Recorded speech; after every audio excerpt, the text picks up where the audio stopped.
नारायण नारायण नारायण नारायण।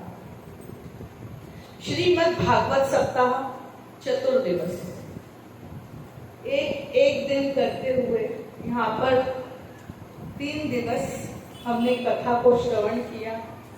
भगवान के स्वरूपों को हम धीरे धीरे करके समझ पा रहे हैं। इनका रूप क्या है, उनकी छवि क्या है, उनका स्वरूप किस प्रकार से होगा, चरित्र क्या है। और हमें चाहिए कि हम भागवत श्रवण करके केवल वहीं पर विश्राम ना करें, उसका कम से कम हमारे जीवन में अनुसरण करके उसका पालन करें। भगवान कृष्ण जी कहते हैं कि प्रत्येक प्राणी के अंदर में, तो हमें भी चाहिए कि प्रत्येक प्राणी के अंदर हम ईश्वरी तत्व को हम देखें, ईश्वरी तत्व को हम जानें। कल तक की कथा में हमने जो भी कुछ भगवान के चरित्रों को श्रवण किया, भगवान की महिमाओं को श्रवण किया, ये भागवत में जो भगवान का चरित्र है ना, उसको आत्मसात करने के लिए हमको हमारे जीवन में एकाग्र चित्ता हमको आवश्यक है। ऐसा नहीं कि हम केवल भागवत को श्रवण कर रहे हैं, कहते ना एक कान से सुनो दूसरे कान से निकाल दो, पर ऐसा नहीं होना चाहिए। कान में श्रवण करो और उसे अपनी अंतर आत्मा में ले जा करके स्थापित करो। कल तक हमने समुद्र मंथन की कथा को श्रवण किया, देवासुर संग्राम को हमने श्रवण किया, और किस प्रकार से जो राजा बलि था उसने यज्ञ करना चाहा था ताकि वह इंद्र पद ले ले। फिर भगवान वामन ने छल से समस्त सृष्टि का जो उसको भाग प्राप्त हो रहा है वह उससे छीन लिया। तो अब देखो, अपन अगर जीवन में कुछ ऐसा लालच स्वरूप कुछ करना चाहते हैं, अपनी किसी के लिए दोष करना चाहते हैं, तो क्या होता है, भगवान हमसे वह सब छीन लेता है। आज चतुर्थ दिवस की कथा के अंतर्गत हम सूर्यवंश का वर्णन को स्मरण करें और कृष्ण वंश को वर्णन सुनेंगे। भागवत अंतर्गत अनेकों वंशों का वर्णन है। उसमें से मुख्यतः नवम स्कंध में सूर्यवंश का वर्णन है और चंद्रवंश का वर्णन आगे चल के 10वें स्कंध में प्रारंभ होता है। तो इसमें 12 स्कंध है कुल मिलाकर के। तो उसमें खास करके अगर हमें किसी के राजाओं का चरित्र, राजाओं के वंश का हमको वर्णन स्मरण करना है, तो आप यह नवम स्कंध में हम सूर्यवंश का वर्णन श्रवण करें। अब यहाँ पर सूर्य नारायण है, यह मरीचि के कुल में उत्पन्न हुए थे। मरीचि के पुत्र थे कश्यप जी, और कश्यप जी के आगे चल के हुए थे मनु। देखिए, ऐसे तो ब्रह्मा जी के द्वारा जो मनु शत्रुपा जो उत्पन्न हुई थी, तो उनसे तो यह पूरा का पूरा सृष्टि का विस्तार प्रारंभ हुआ था। पर यह जो मनु है ना, ये 14 प्रकार के मनु हैं। अलग अलग मनवंतर में अलग अलग मनु होते हैं। जैसे एक मंत्री पद होता है ना, ऐसे ही एक मनु का पद होता है, और ऐसे ही एक इंद्र का पद होता है। तो ये मनु पद को प्राप्त करने के लिए ही तपस्या की जाती है, और पद को प्राप्त करना कोई साधारण बात नहीं हो। ऐसे ही इनके वंश में वैवस्वत मनु के पुत्र थे राजा सुगंधु, उनकी कथा इसमें आती है। आगे चल करके भगवान का जो मत्स्य अवतार था वो मैंने आपको कल श्रवण करवाया था कि किस प्रकार से राजा सत्यवत के हाथ में मत्स्य आई थी, और वह अपना धीरे धीरे आकार बढ़ाती गई, और वह मत्स्य रूपी नारायण ने सत्यवत को दर्शन दिए और कहते थे कि आज से ठीक 7वें दिन प्रलय आएगा, तो आप इतनी बड़ी नौका बनाओ जिसमें समस्त वनस्पति आ जाए, समस्त औषधियां आ जाए, जितने भी जीव जंतु कीट पतंग है उस नौका में आ जाए। तो उन्होंने निर्माण किया और सबको उस पर विराजमान किया। प्रलय जब थमा था तो ये हमारी सृष्टि का पुनः निर्माण हुआ। तो वह जो थे सत्यवत, वह भी मनु ही हुए थे। उसी समय आगे चल करके मनु के 5 वहां पर सांस जब वो लेते हैं तो उस क्षेत्र में वो कुछ कंपन्नता नहीं रहती, आसपास में कंपन्नता रहती है। आपको पता है हमारे समुद्रों में लहरें कहां से आ रही है? हिंद महासागर, प्रशांत महासागर और कौन कौन से इतने बड़े बड़े सागर है ना, हम इसको श्रवण करेंगे। अब आगे सगर ऋषि के द्वारा ही ये स्थापित हुए। अब इधर जब भगवान नारायण कश्यप बनकर के उस क्षेत्र में बैठे तो उस क्षेत्र जो 6000 वर्ग फुट का जो क्षेत्र है वो शिथिल है, ना वहां से कोई आ सकता ना जा सकता। और वहीं से कहते हैं कि पृथ्वी का उत्पन्न हुई है। जो हमारी पृथ्वी है ना वो कमल आकार की है, ऊपर से दबी हुई है, नीचे से दबी हुई है और ऊपर से उठी हुई है। कमल का पत्ता कैसा रहता है, देखा है आपने? तो हमारे कमल के पत्ते की आकार की वहां से उनका प्रादुर्भाव हुआ। जितने भी समुद्रों में लहरें आ रही, कहते हैं कि भगवान कश्यप जी सांस ले रहे हैं और सांस छोड़ रहे हैं, उसी के द्वारा इसमें लहरें आ रही। इसके साथ में आगे चल करके अब हम यहाँ पर नवम स्कंद के अंतर्गत महर्षि च्यवन और सुकन्या के चरित्र को हम श्रवण करेंगे। अभी तक जो भी कुछ हमने श्रवण किया वो श्री नारायण के चरणों में समर्पित। अब आगे की कथा ऐसी है, च्यवन ऋषि बहुत ही तपस्वी थे। एक समय की बात थी, वह एक वीरान वन में तपस्या करने चले गए। तपस्या के हजारों वर्ष पूर्ण हो गए तो उनके शरीर पे क्या हुआ, धूल मट्टी का पहाड़ सा बन गया और केवल उसमें 2 छिद्र शेष रह गए थे उनकी श्वास लेने के लिए। और जो उनकी आंखें हैं ना वो मणियों जैसी चमकने लगी। शरियाती राजा की जो कन्या थी जिसका नाम था सुकन्या, तो सुकन्या अपनी कुछ सखियों के साथ में उस वन में जाती है। तो सुकन्या अपनी कुछ सखियों के साथ में उस वन में कीड़ा हेतु जाती है, खेलने के लिए जाती है।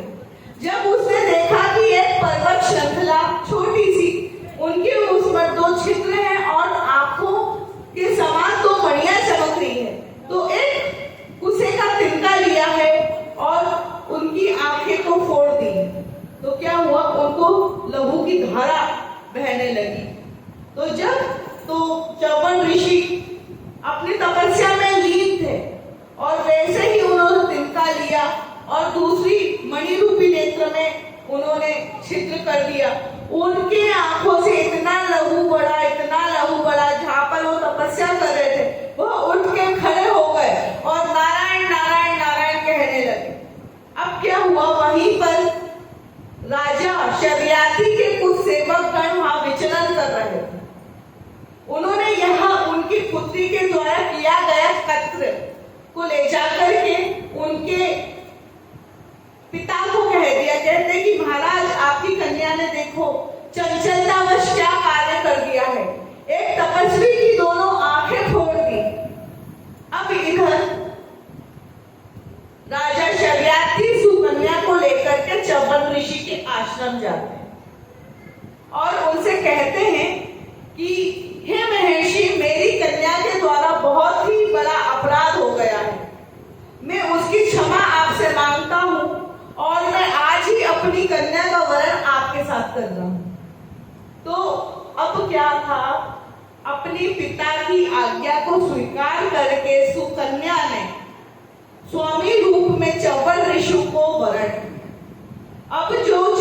ऋषि तो हजारों वर्ष से तपस्या करने व्रत हो गए थे। अब सुकन्या तो पूर्ण रूप से जवान थी। अब पति की सेवा करने के लिए वो तत्पर हुई। प्रतिदिन वह अंधे रूप में च्यवन ऋषि जाते स्थानों को स्पर्श करते करते नदी में जाते हैं और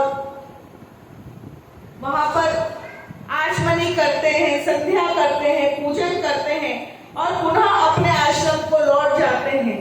इसके पश्चात क्या होता है, जो सुकन्या थी वो अपने पति की पूर्ण रूप से सेवा करती। यह देखते देखते जो अश्विन कुमार थे, यह सूर्य नारायण के पुत्र है अश्विन कुमार।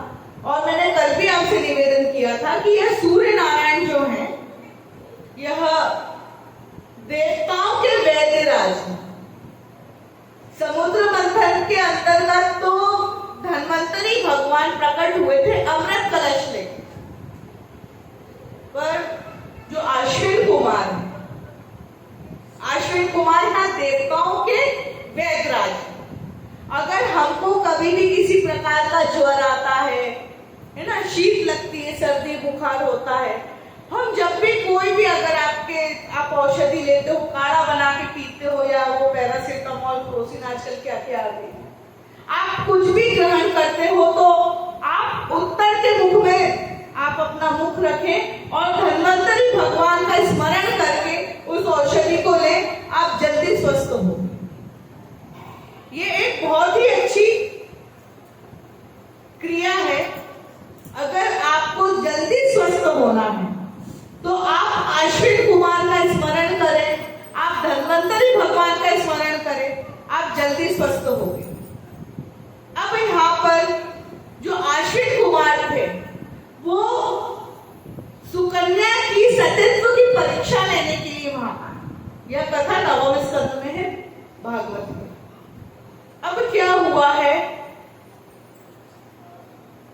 सुकन्या से अश्विन कुमार कहते कि देखो आपके पति इतने वृद्ध हैं और आप इतनी युवती हो, फिर भी आप इनकी सेवा कर रही हो। तो कहते कि पति धर्म कोई वृद्ध या छोटे से या यौवन होने से नहीं होता। पति पत्नी का जो धर्म है यह तो भगवान की आशीर्वाद से ही प्राप्त होता। अब इधर अश्विन कुमार कहते हैं कि हम आपके पति को पुनः यौवन कर देते हैं, इसके लिए आपको परीक्षा देनी होगी। तो वह परीक्षा देने के लिए तत्पर हुई। सुकन्या अपने पति को और अश्विन कुमारों को किसी नदी के सरोवर पर ले जाती है और कहते हैं कि हम आपके पति को पुनः यौवन कर रहे हैं। अपने पति का हाथ वह अश्विन कुमार के हाथों में देती हैं और अश्विन कुमार उस च्यवन ऋषि को लेकर के उस सरोवर में जाते हैं, एक डुबकी लगा करके निकलते हैं। तो क्या देखा सुकन्या ने कि तीनों के तीनों युवा कुमार एक समान सुंदर, आकर्षित। अब उसमें से सुकन्या को कहते हैं अश्विन कुमार कि अब बताओ, हम 3 राजकुमार हैं, हम में से कौन आपका पति है? तो उसमें क्या होता है, अश्विन कुमार जो होते हैं हाथ जोड़ करके झुक जाते हैं, पर जो च्यवन ऋषि थे वो नहीं झुके। तो वहां पर सुकन्या अपने पति च्यवन ऋषि का चयन करती है कि आप दोनों के जो मध्य में खड़े हैं वो मेरे पति हैं। तो यहाँ पर सती सावित्री थी सुकन्या, उनके सतीत्व की यहाँ परीक्षा हुई, उसमें वह उत्तीर्ण हुई और वहीं से उनका जीवन पुनः एक युवा युगल की भांति प्रारंभ हुआ। अब इधर अश्विन कुमार सुकन्या से कहते हैं कि देखिए, हमने आपके पति को पुनः युवान किया है, पुनः जवान किया है, तो अब आप भी हमारे लिए कुछ कार्य करिए। हाथ जोड़ करके जो सुकन्या सुकन्या थी, कहती कि बताइए हम आपके लिए क्या कर सकते हैं। बोले कि हमने सुना है जो आपके पति च्यवन ऋषि हैं, यह बहुत बड़े आचार्य हैं, तो इनसे कहिए कि हमें जाकर के यज्ञ का भाग दिलवाइए। अब हम कुछ भी यज्ञ करते हैं, तो मैंने आपको पूर्व में भी निवेदन किया था, यज्ञ के अंदर की जो आहुति होती है वो देवी देवताओं की रहती है। कुछ यज्ञ ऐसे होते हैं जो बाहर गिरता है, जो साकल्य, वह इंद्र को चली जाती है, और जो शेष बचा रहता है वो रुद्र गणों का होता है। कितने रुद्र हैं? 11 रुद्र हैं। अब आपने एक कसोरे में साकल्य ली, आचार्य के द्वारा मंत्रोच्चारण हो रहे हैं, आप स्वाहा स्वाहा करके यज्ञ में आप आहुतियां डाल रहे हैं, ठीक है। जो यज्ञ के अंदर गया वो समस्त देवी देवता का, जो बाहर गिरा वो इंद्र का, और जो कटोरे में शेष रह गया तो वो किसका होता है? वो रुद्रगणों का होता है। इसकी भी चर्चा हम आगे की आज कथा में सुनेंगे, नाभाग की कथा चरित्र के अंतर्गत। तो अब क्या हुआ कि आश्विन कुमारों को यज्ञ का भाग चाहिए, यज्ञ का आयोजन किया और समस्त देवी देवता का उच्चारण किया है। गणेशाय नमः स्वाहा, सूर्याय नमः स्वाहा, नारायणाय स्वाहा, समस्त देवी देवता का उच्चारण करके उनके नाम की आहुति साकल्य उनको अर्पित की। इसके पश्चात जो जैसे ही आश्विन कुमार का नाम उच्चारण किया गया तो अश्विन कुमाराय नमः स्वाहा जैसे ही स्वाहा करने के लिए तत्पर हुए थे च्यवन ऋषि, तो क्या हुआ है? इंद्र को क्रोध आया और इंद्र ने अपने ब्रज के द्वारा इंद्र ने अपने ब्रज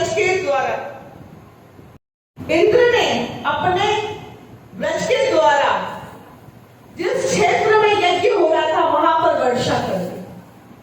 जब अपन को यज्ञ करते हैं ना,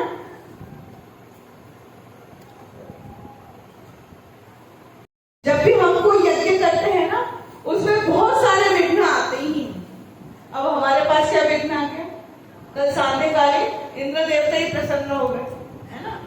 खूब यहाँ पर माता जी के द्वारा भजन हो रहे थे, नृत्य हो रहे थे, हम देख रहे थे, ऊपर से हमको भी आनंद आ रहा था। पर एकदम से इंद्र देवता भी खुश हुए, पर उनका भी खुश होना जरूरी है, नहीं तो वर्ष भर हम कुछ जल की अगर कमी पड़ गई तो क्या होगा? आगे की हमारी जो फसलें हैं वो नष्ट हो जाएगी।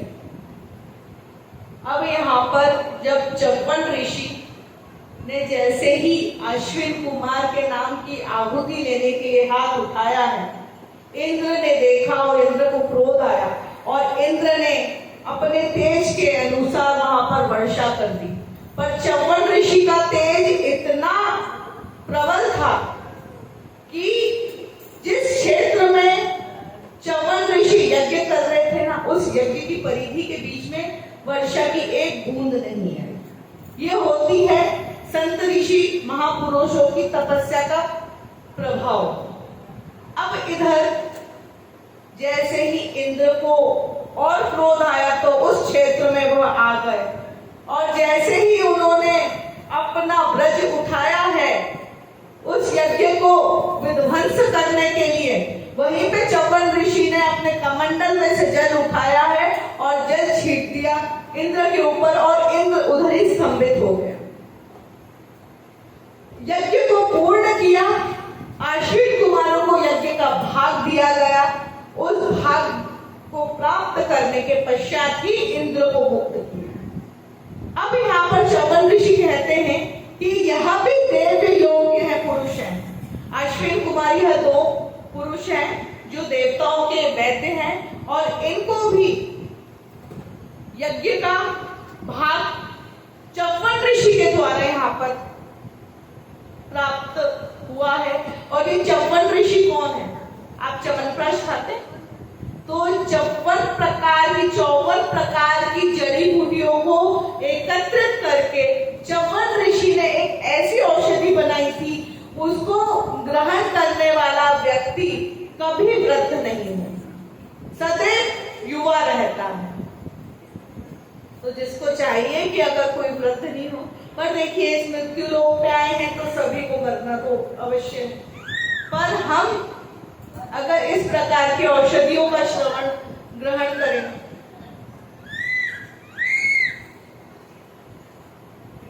अगर हम इस प्रकार की औषधियों को ग्रहण करेंगे तो हम जल्दी स्वस्थ होंगे। देखो सभी को नंद उत्सव की बड़ी तीव्रता से जल्दी हो जाए, पर जल्दी नहीं होगा। आज तो कथा 5:30-6 बजे तक चलेगी, नहीं तो अगर आप बोलो तो जल्दी भी कर सकते हैं। देखो आप तो कथा का सार आपको श्रवण करवा रहे हैं, तो अभी तो नवम स्कंद हो तो दसम स्कंद में है ना। ऐसे तो आप अष्टम स्कंद तो 3 दिन में पूरा होगा, पर नवम स्कंद से बड़ा समय लगता है। अच्छा, जब कोई आने वाला होता है ना तो बार बार घड़ी देखते हैं, तैयारी कर देते ना, बार बार घड़ी देखते कब होगा कब होगा कब होगा। तो अभी तो देखो अभी तो नंद उत्सव के पहले राम जी का उत्सव करना है, फिर राम जी को भी तो लेके आए। पहले त्रेता युग, अभी तो अपन सतयुग में ही चल रहे हैं।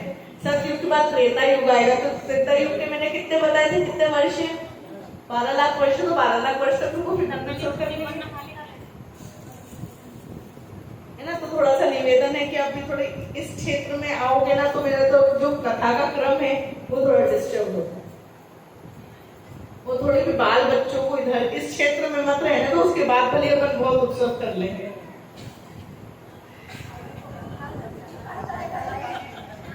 नहीं, अभी तो बहुत से आएंगे बच्चे, अभी इधर मोहल्ले के भी सब आ जाएंगे, क्योंकि कृष्ण जी का हैप्पी बर्थडे। श्री कृष्ण गोविंद हरे मुरारी, हे नाथ नारायण वासुदेव। कृष्ण गोविंद हरे मुरारी, हे नाथ नारायण वासुदेव। श्री कृष्ण गोविंद हरे मुरारी, हे नाथ नारायण वासुदेव, हे नाथ नारायण वासुदेव। अब हमने यहाँ पर च्यवन ऋषि की कथा को श्रवण किया और अश्विन कुमार ने उन्हें पुनः युवक पुरुष बनाया, पर च्यवन ऋषि अपना जो जितना भी ज्ञान था वह भूले नहीं थे। उन्होंने 54 प्रकार की जड़ी बूटियों को संलग्न करके एक औषधि बनाई जिसका नाम था च्यवनप्राश। और देखिए, अगर आप में से ऐसा कोई परिवार हो कि जहाँ पर कन्या का विवाह उसके स्वरूप के कारण नहीं हो रहा हो, वो कुरूप हो या कुछ उसके चेहरे पे किसी प्रकार की झाइयां आ गई हो, तो कार्तिक मास की द्वितीय तिथि मतलब भाई दूज, इस दिन से लेकर 41 दिन तक का अश्विन कुमार का अनुष्ठान अपने घर में करें। तो आप स्वयं देखेंगे कि 3 माह के अंदर आपकी जो बेटी है, आपकी अगर कोई बहन है जिसका विवाह नहीं हो रहा, वह और ज्यादा सुंदर हो जाएगी। और यह आप अपनी माताएं अपने ऊपर भी कर सकते हैं।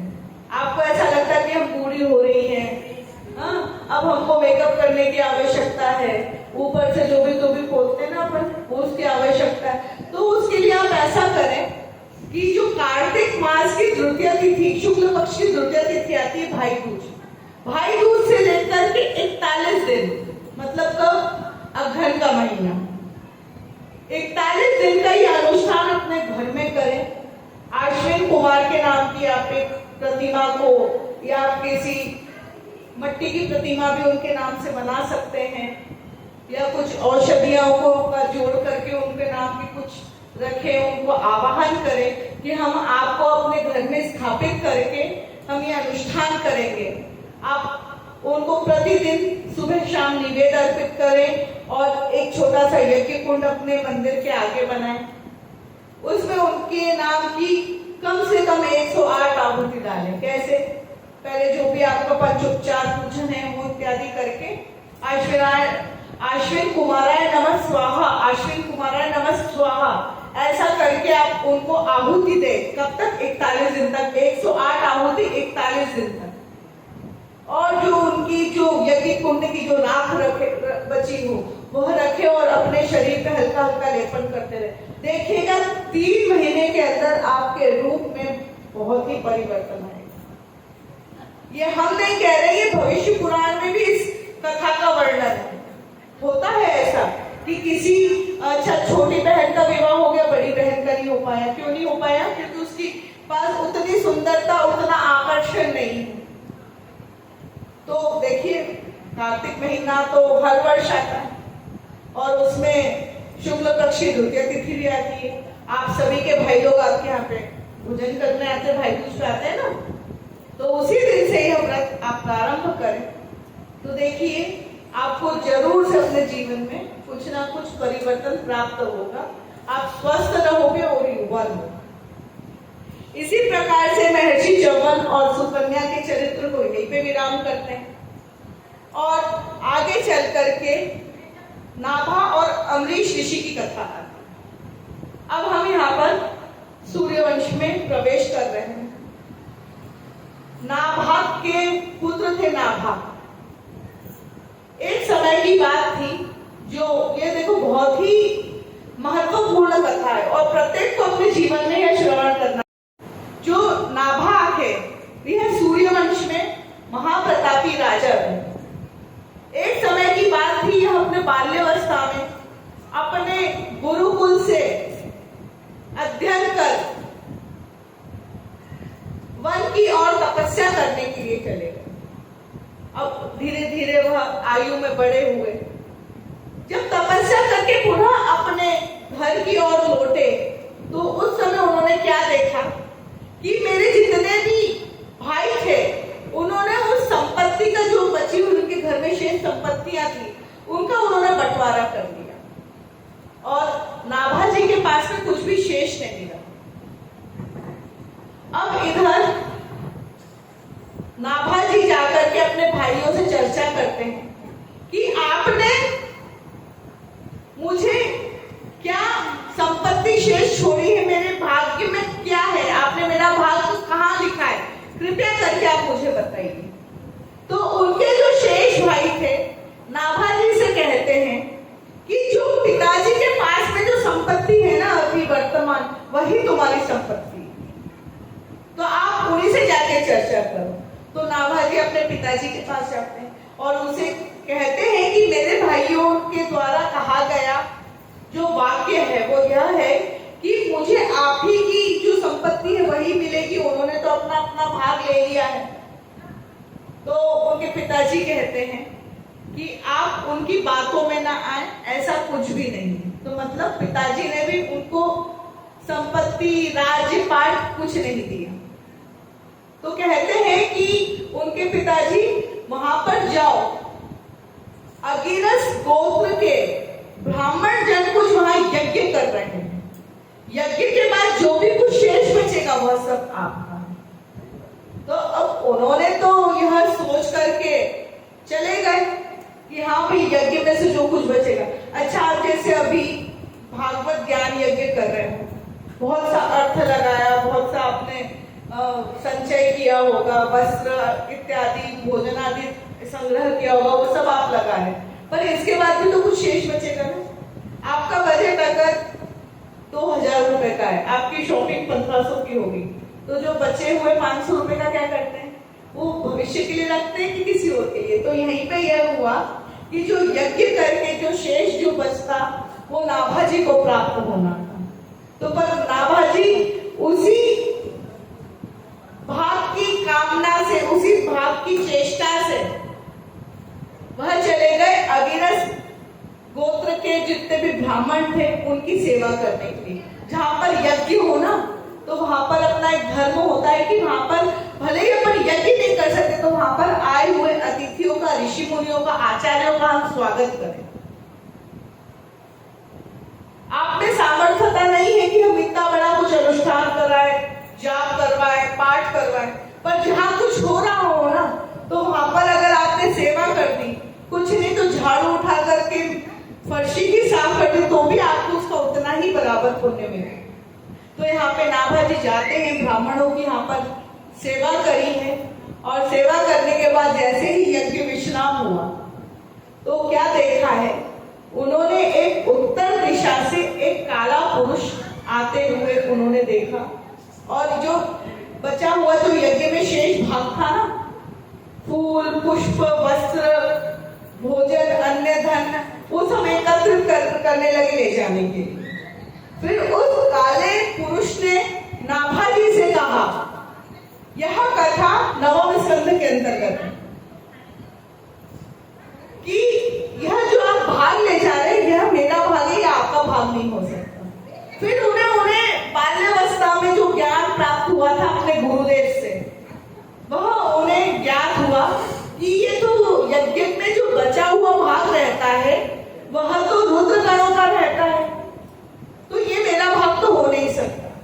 तो वो जितना भी उन्होंने एकत्र किया था यज्ञ के बाद, जो बचा हुआ जितना भी अन्य धन, वस्त्र इत्यादि, तो वह सब एकत्रित करके रुद्र गणों को देने लगे। तो रुद्र गण उनकी यह त्याग को देख करके बड़े प्रसन्न हुए और कहते कि हमें कुछ नहीं चाहिए, यह तो केवल एक आपकी परीक्षा थी, यह जितना भी बचा हुआ शेष राजपाट, वस्त्र, पुष्प, फल इत्यादि है, यह सब आपका हो। तो फिर उन्होंने अपने मन ही मन अपने पिता को भी यह बात कही थी कि पिताजी, यह जो यज्ञ में जो बचा हुआ भाग रहता है, यह तो रुद्र गणों का होता है, यह मैं स्वीकार नहीं रहा था, यह तो रुद्र गणों ने स्वयं मुझे दिया है। ऐसे हुए थे नाभा जी सूर्यवंश के अंतर्गत। ऐसे महाराजाओं के, राजाओं के चरित्रों को हमको श्रवण करके अपने जीवन में आत्मसात हो। देखो त्याग कितनी बड़ी वस्तु है।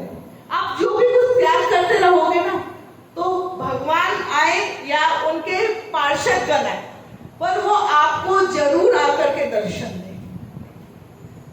ऐसे ही चल करके राजा अमरीश की कथा आती है, आपने श्रवण की होगी। अच्छा, आप माताओं में से एकादशी का व्रत कितनी माताएं करती हैं? सभी। देखो, एकादशी का व्रत करने से मोक्ष तो मिलता ही है और भगवत की प्राप्ति होती है, और भगवान की विशेष भक्ति करने से भगवान स्वयं हमारी रक्षा करने के लिए हमारे आपातकाल में आते हैं। अमरीश राजा बहुत ही सरल स्वभाव का, राजपाट सब कुछ होते हुए भी राजा अमरीश ने क्या किया, अपने जीवन काल में एकादशी व्रत करना नहीं छोड़ा। एक व्रत एकादशी का पूरे वर्ष भर का होता है। आप जैसे कि अपने घर में किसी की मृत्यु होती है तो पंडित जी वो एकादशी छोड़वाते ना, 5 महीने की छोड़ो कि 11 एकादशी छोड़ो, है ना। तो एक वर्ष भर की जो एकादशी होती है ना, आपने जब से प्रारंभ की है तो एकादशी आने के पूर्व 3 दिन से आपको व्रत करना पड़ता है। मतलब कब से? 9वीं तिथि से। 9वीं, 10वीं, एकादशी और द्वादशी को दिन उसका पायन होता है। और एक बात ध्यान रखें, जब भी आप एकादशी का व्रत करें, अगले दिन द्वादशी में ही उसका पायन होना चाहिए। ऐसा नहीं कि एकादशी करते हैं तो अगले दिन त्रयोदशी तिथि भी आ जाती है, तो उसमें पायन नहीं होता है। द्वादशी के दिन ही उसका पायन होता है। कुछ नहीं, आप अगर भोजन नहीं कर सको तो एक तुलसी दल अपने मुंह में रखा करो, तो उससे भी उसका पायन हो जाता है। तुलसी का बहुत महत्व है। और निर्जला एकादशी आती है ना, तो उस दिन पता है कैसा व्रत होता है? सूर्योदय से पहले आप कुछ भी फलाहार प्राप्त करें, मुख में तुलसी जल डाल लें या तुलसी पत्र अपने मुख में रखें और दिन भर नमो भगवते वासुदेवाय, नमो भगवते वासुदेवाय का पाठ करें। दिन भर जलने के, क्योंकि यह जो व्रत है ये आता है ज्येष्ठ महीने में, और ज्येष्ठ महीना सबसे ग्रीष्म काल का गर्म दिन होते हैं और उसमें हमें प्यास भी ज्यादा लगती है। तो भगवान हमें यह ताकत देते हैं कि हम अगर व्रत करेंगे ना तो क्या होगा, हमको आरोग्यता प्राप्त होगी, निरोगी रहेंगे हम। पर आजकल एकादशी के नाम पे फलियार नहीं होता, फुल आहार होता है। एकादशी है तो सुबह थोड़े से सेब कतर के खा लो, केले खा लो, फिर थोड़ी देर बाद मौसमी का जूस पी लो, साबूदाने की खिचड़ी के साथ रायता तो होना जरूरी है ना। चलो कुट्टू की पकौड़ी या राजगिरे की वो सब बना लेंगे चक्के की, तो थोड़ा सा आहार मिलेगा तो ताकत आएगी। फिर 4 बजे के अच्छा चाय पीना तो उसके साथ थोड़ी सी मूंगफली भूंज लो, तो छील के खाएंगे तो थोड़ी ताकत रहेगी। फिर शाम पड़ेगी, अच्छा अपन ने सुबह वो बनाया तो चलो ठीक है अपन मोरधन बना लेते हैं, अपन ये वस्तु बना लेते हैं, ककड़ी का रायता रख लेते। सुबह तो अपन ने तो थोड़ी सी ऐसे ही दही खाया था ना, तो अपन ककड़ी का रायता और चटनी बना लेते। अरे वो तो भूल ही गए, साबूदाने के बड़े कप बनेंगे। ऐसे करते करते रात को अच्छा मस्त केसरिया दूध काजू बादाम मार करके भगवान के सामने हम एकादशी के नाम पे फलियार नहीं करते हैं, फुल आहार करते हैं। अब यहाँ पर एकादशी कैसे होती है, एक दिन पूर्व दशमी को ही अपना पूरा पेट उदर साफ कर दो, भूखे रहो, क्योंकि एकादशी के दिन हमारे शरीर में अन्न नहीं होना चाहिए। और द्वादशी के दिन आकर के आप तुलसी जल से आप पायन करें। अब देखो क्या होता है, तुलसी के बिना भगवान नारायण विष्णु की जो पूजा अर्चना है ना वह अधूरी। यहाँ पर भगवान की कृपा प्राप्त करने के लिए हमें चाहिए कि हम एकादशी का व्रत जरूर करें। अब आप भागवत कर रहे हैं है ना, पितरों के लिए आपको भी अभी पंडित जी आखिरी दिन वर्ष भर की एकादशी छुड़वाएंगे। यथाशक्ति आपको जैसे करना है करें और फुल आहार करें, कोई कमी नहीं है, भगवान की कृपा है अपने पास। कभी तो साबूदाने के बड़े तो कभी शामा की खीर, जो खाएं कोई कमी नहीं है। अब इधर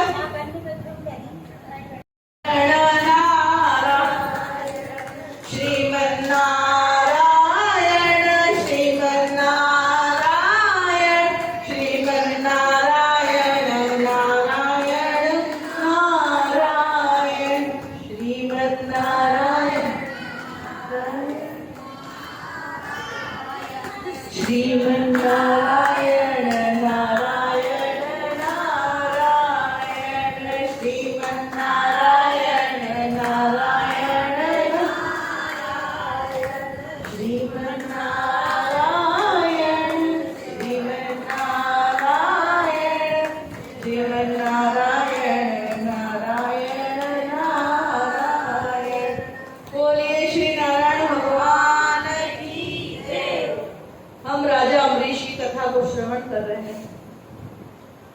राजा अम्बरीश समस्त राजपाट को भी ग्रहण करते हुए यह वसुदेव भगवान की आराधना करना नहीं भूलता और इसने 1 वर्ष तक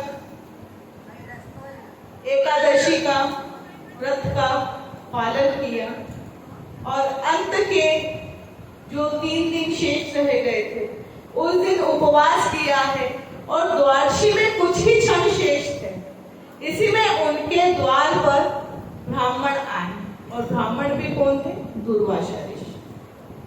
देखो अत्रि और अनसुईया जी के ना 3 पुत्र हुए थे। कौन कौन, दत्तात्रेय जी, दुर्वासा जी और सोम, जिसको चंद्र कहते हैं। जो दत्तात्रेय जी थे भगवान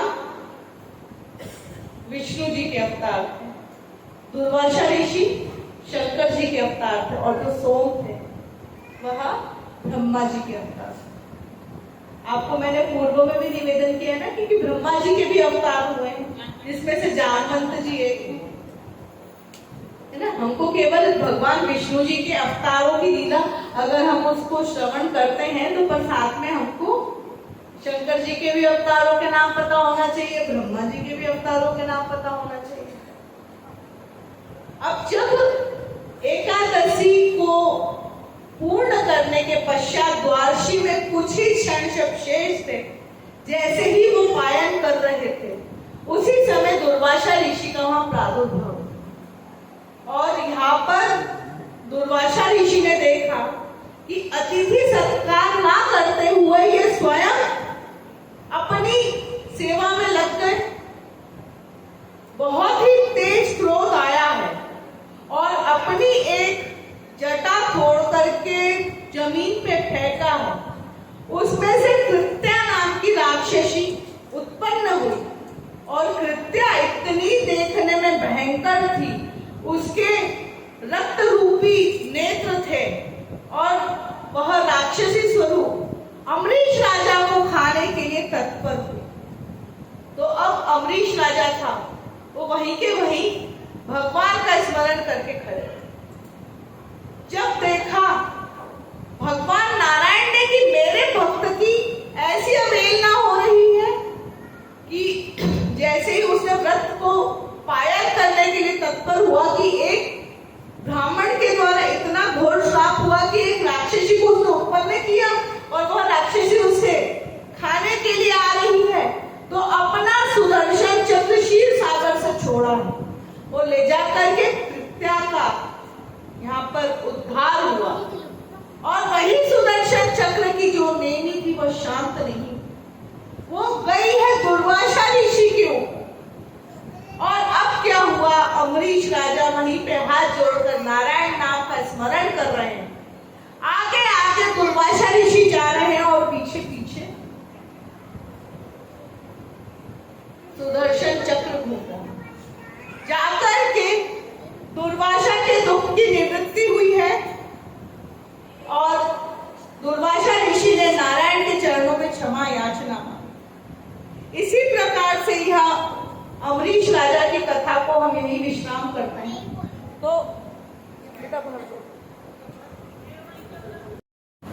तो हमें सदैव स्मरण रहे कि एकादशी का व्रत तो करें अगर आप परम वैष्णव होते हैं। नहीं हो सके तो भगवान भोलेनाथ का त्रयोदशी का व्रत जो प्रदोष होता है वो व्रत। अब प्रदोष व्रत में क्या होता है, आप में से कितने जन प्रदोष व्रत करते हैं? प्रदोष व्रत करने से अगर आपने एक प्रदोष कर लिया तो आपको 100 एकादशी के व्रत के समान यह व्रत होता है।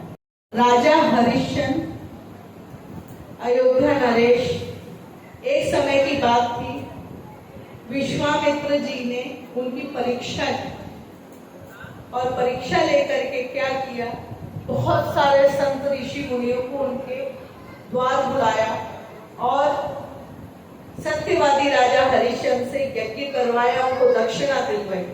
तो क्या हुआ, अंत में जाकर के विश्वामित्र जी की दक्षिणा शेष रह गई। तो उनको क्रोध हुआ, बोले कि तुमने मेरे को दक्षिणा नहीं दी तो अब तुम्हारा ये जो दान का जो भाग है वो कैसे पूर्ण होगा। थोड़ा सा हरिश्चंद्र को ऋण पे ऋण लगते जा रहे थे, ना पहले वो ब्राह्मणों की दक्षिणा दे पाए, उसके उपरांत उन्होंने एक चांडाल के घर नौकरी करी। उसी मध्य उनका जो बालक था उसकी भी मृत्यु हो गई और मृत्यु जब हुई थी तो उनके पास कफन का लिए भी एक कपड़ा शेष नहीं था। तो जब उन्होंने उनकी पत्नी का पल्ला फाड़ करके उसका कफन बनाया तो भी पुनः उन्हें ऋण लगा। तो उस ऋण की मुक्ति हेतु भगवान की आराधना करने के लिए राजा हरिश्चंद्र हमारी अवंतिका नगरी में आए और वहां पर शिप्रा जी के तट पर एक ऋण मुक्तेश्वर महादेव है ना, तो वहां पर उन्होंने उनकी आराधना की। और जब यह सब कर्म विश्वामित्र जी ने देखा तो विश्वामित्र जी वहीं पे प्रसन्न होकर कहते हैं कि यह जो सब प्रभु की माया है, यह तुम्हारी केवल एकमात्र परीक्षा थी। तुम्हारे सत्य व्रत का हम यहाँ पर परीक्षा ले रहे थे। कभी भी अपना स्वाभिमान को उन्होंने गिरने नहीं दिया। अपने सत्य जो व्रत था उनका, सत्यवती थे वो, उस सत्य व्रत को बचाने हेतु उन्होंने एक चांडाल के घर भी नौकरी की और यह शीघ्र अतिशीघ्र उनके ऊपर से जितना भी ऋण था वह मुक्त हुआ महादेव की कृपा से। इसके पश्चात पुनः यह राजा हरिश्चंद्र अपनी राजधानी में आए और अपने वंश को इन्होंने आगे बढ़ाया।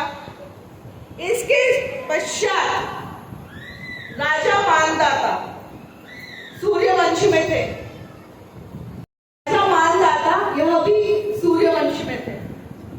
राजा मानदाता का नाम श्रवण किया है आपने कभी? राजा मानदाता ये सूर्यवंश में हुए। हमारे पास में तीर्थ है ओंकारेश्वर, उसका नाम क्या है? मानदाता। मोड़ टक्का के आगे क्या आता है? मानदाता। तो राजा मानदाता ने इसी ओंकारेश्वर तीर्थ में आके शंकर भगवान की आराधना करी थी पुत्र कामना है।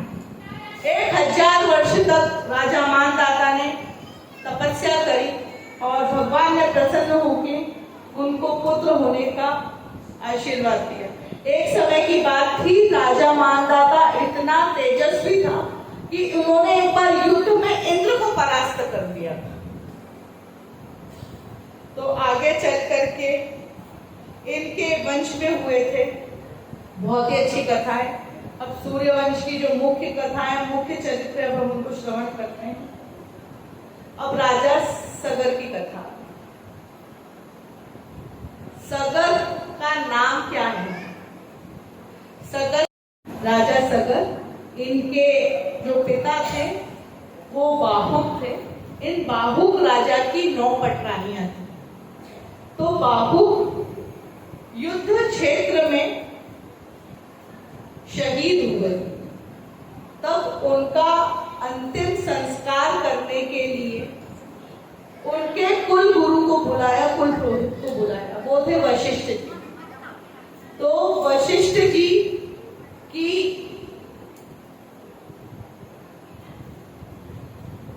इनके कुल गुरु थे वशिष्ठ जी। वशिष्ठ जी के द्वारा उनका अंतिम संस्कार का उद्देश्य, देखो जब भी कोई राजा की मृत्यु होती है ना, तो जब तक कोई नया राजा नियुक्त नहीं होता या नए राजा का गठन नहीं होता, जब तक उनका जो कुल गुरु रहता है, कुल पुरोहित रहता है, वो उनके राज्य को चलाता है और जो भी कुछ सही गलत का फैसला है वो उनका कुल गुरु या कुल पुरोहित ही लेता है। अब इधर जो बाहुक था, बाहुक युद्ध क्षेत्र में शहीद हुए और इनकी 9 पटरानियां थी। तो उसमें से एक पटरानी उनके साथ में शहीद होने के लिए, सती होने के लिए जा रही है। कौन? राजा बाहुक की पत्नी उनके साथ में सती होने जा रही थी, पर उनके जो कुल गुरु थे उन्होंने उन्हें मना किया और कहते हैं कि मुझे ध्यान अवस्था से दिख रहा है कि तुम इस समय गर्भवती हो और गर्भवती स्त्री है, वो सती नहीं हो सकती।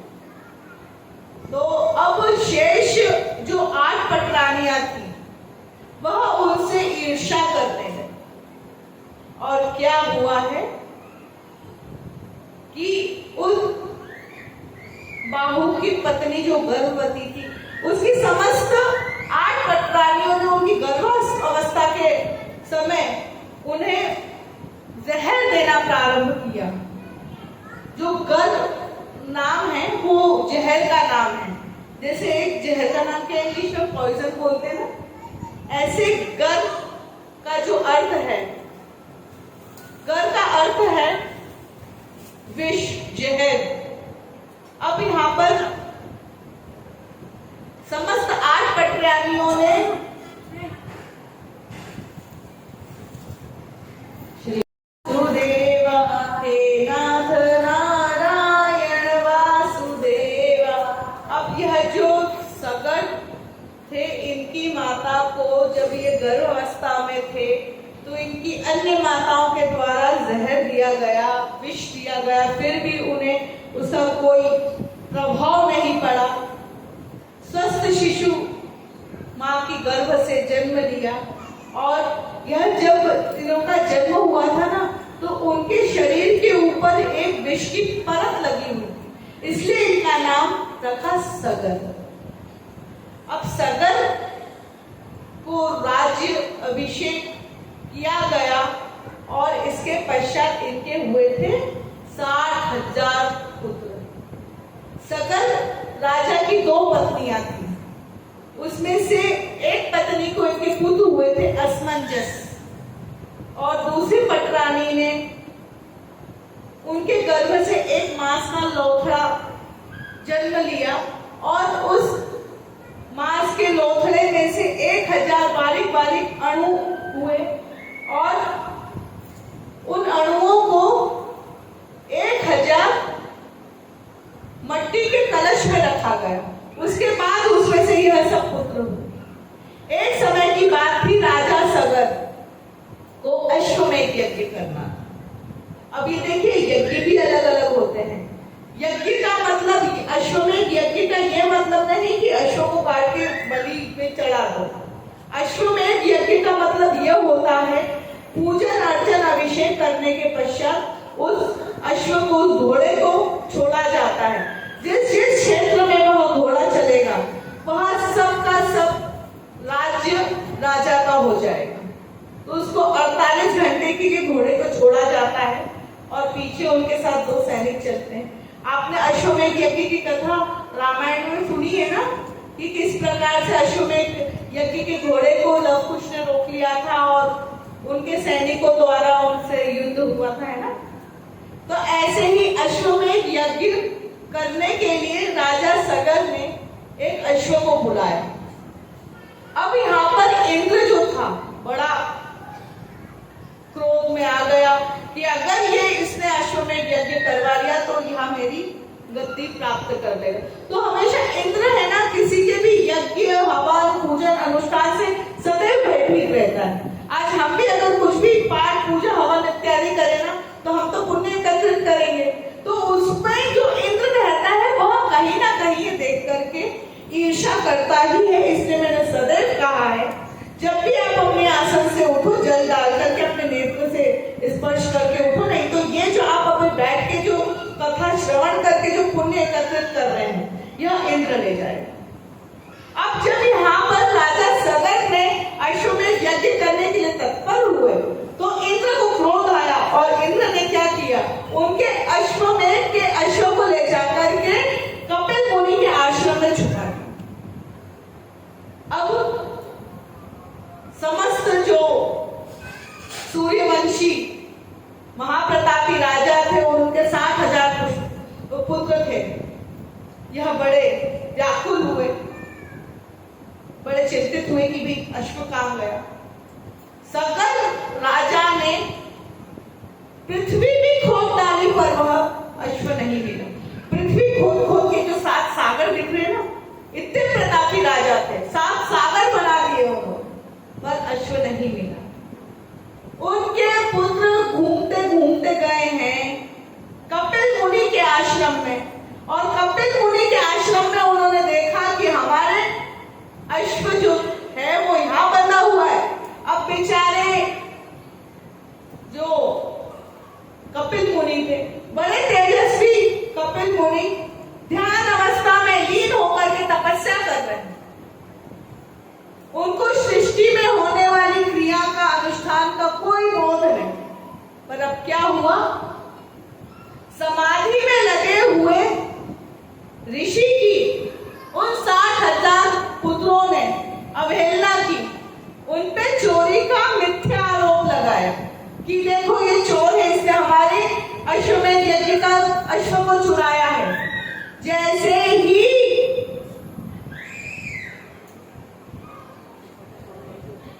थोड़ा सा वो बैकग्राउंड म्यूजिक पीछे वाले कमरे में करवा दिया।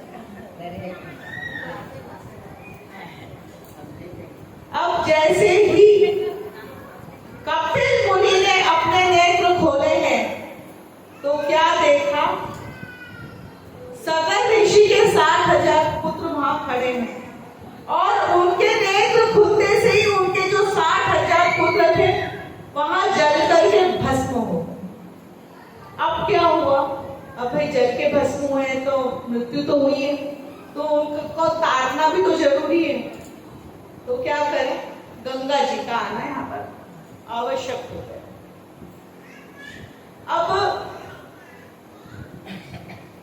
जो असमंजस जी थे, इन्होंने मां गंगा की आराधना की। इसके पश्चात यहाँ पर आगे चल करके और भी राजा हुए, उन्होंने तपस्या की, पर गंगा जी नहीं है। इन्हीं के वंश में आगे भगीरथ जी है। भगीरथ जी की तपस्या से प्रसन्न होकर मां ने इस पृथ्वी पे अवतार लिया। सर्वप्रथम यह ब्रह्मा जी के कमंडल में से उत्पन्न हुई है। विष्णु जी के चरण को पखारते हुए शंकर जी की जटा में आई है, क्योंकि गंगा जी का जो वेग है ना, ये हर कोई नहीं संभाल सकता। और गंगा जी का अवतरण इस मृत्यु लोक में हुआ। बोलिए गंगा माई की। गंगा जी का प्रादुर्भाव ब्रह्मा जी के कमंडल में से उत्पन्न हुई है। विष्णु जी के चरण को पखारते हुए यह महादेव के शीश में आकर के विलुप्त हुई। और उसके बाद में प्रादुर्भाव हुआ उनका गंगोत्री से, गौमुख से, और यह उस उत्तर भारत की पर्वत श्रृंखलाओं से होते होते सर्वप्रथम आई है हरिद्वार, हर की पौड़ी पर, जहां पर भगवान विष्णु जी ने मृत्यु लोक पे आकर के विष्णु जी से मोहिनी का अवतार लिया था। और जो चरण चिन्ह आज भी उनके वहां विद्यमान है, वहीं पर उनके चरण चिन्ह को धुलाते हुए आई है।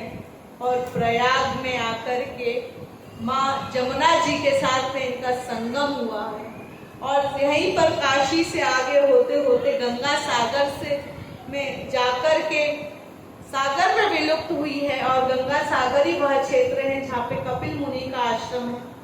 और यहीं पर सूर्यवंश के जो वंशज थे 60,000 सगत पुत्र, जिनकी कपिल मुनि के क्रोधाग्नि से जिनकी मुक्ति हो गई थी, तो उनको परम धाम पहुंचाने हेतु यहाँ पर गंगा जी ने उनको तारा है। इसी प्रकार से गंगा माता का चरित्र को हम यही विश्राम करते हैं।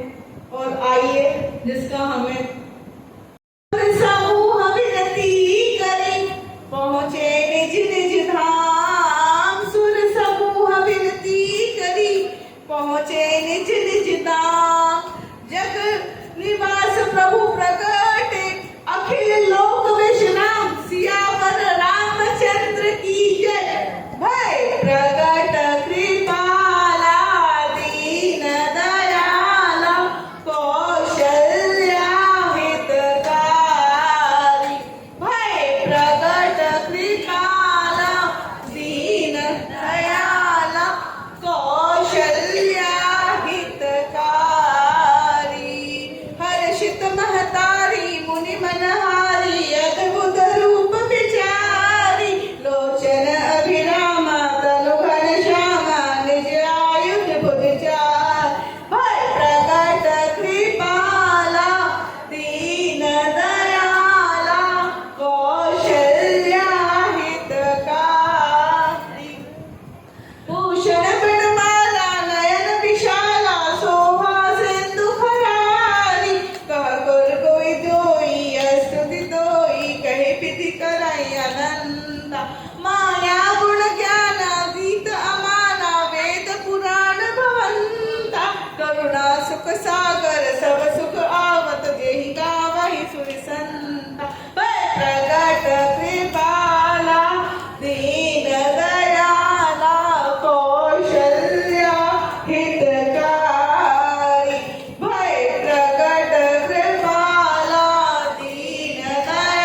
रामचंद्र जी का जन्म, 9वीं तिथि मधुमास पुनीता, शुक्ल पक्ष अभिजीत हरिप्रीत।